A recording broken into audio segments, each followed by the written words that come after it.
مزمور 27. خداوند می نور و نجات.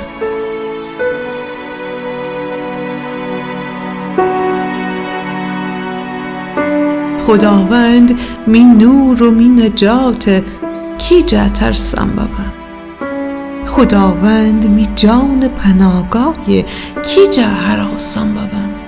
حتی که بدکاران می سر فترکید، تا می جان گوشت بخورید.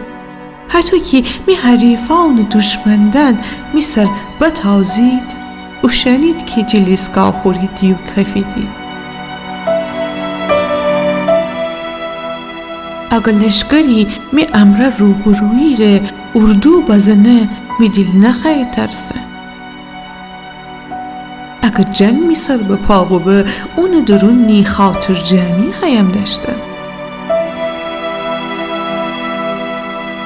ای تچی خداوند جا بخستم و اون پی خواهیم بستن. که می همه زیوستن رو جن، خداوند خانه درون ماندگار ببن.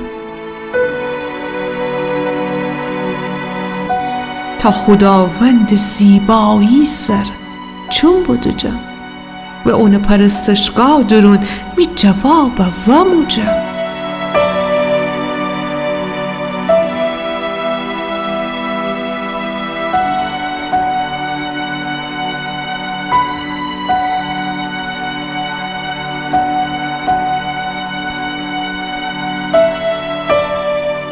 چونکی بلا روج درون برا خو آلونه که میهن خواهی کدن، و خود چالتمه پوشش درون خف خواهی سختن.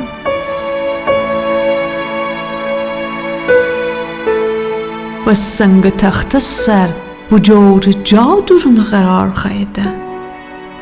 بازون می سر گرداگرد می دشمندان سر دفرشته خواهی بستن.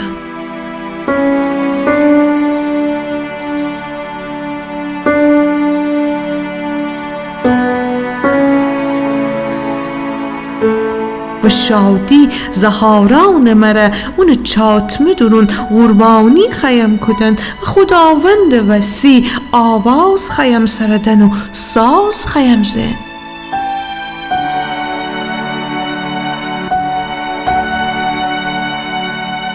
خداونده حتی که دخنم می آواز بیشتف.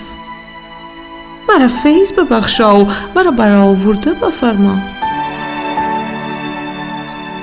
ای می دیل اون طرف بگفته می روی فموج.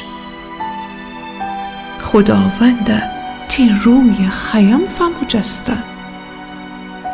تی روی می جا قایم نکن، و تی خدمت گذاره بر زخانه ون گردن. ای که می آور ببستی، ای می نجات خدا، مرا دور نکن و مرا ترک ننما.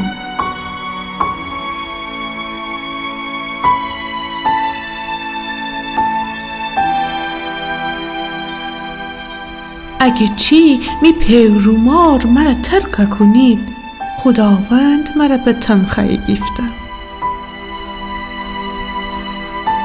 خداونده تی رای مرا بیاموج و می دشمندان وسیع مرا صاف رای راهنمایی بفرما.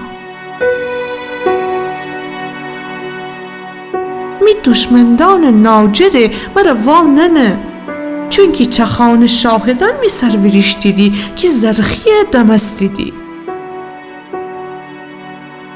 اما من باور دارم که خدا خوبی زندهان زمین درون خیم دن.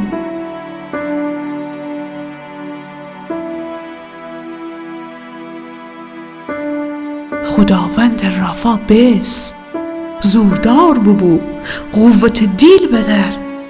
آهن خداوند رفا بس.